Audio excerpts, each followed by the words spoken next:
So I'm at Ethan's house because my house doesn't have AC. It's hot as fuck. Yeah. And I'm hungry, so I'm gonna steal his food.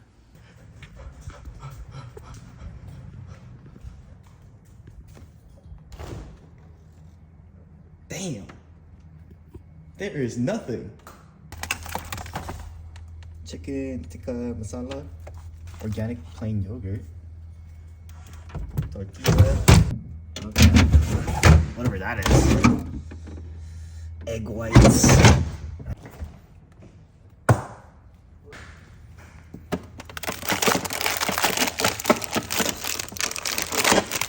Haagen-Dazs ice cream.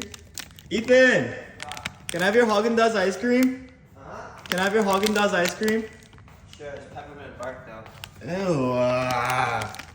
Ew. You have the worst flavor possible. Oh, it was cheap. It's $10.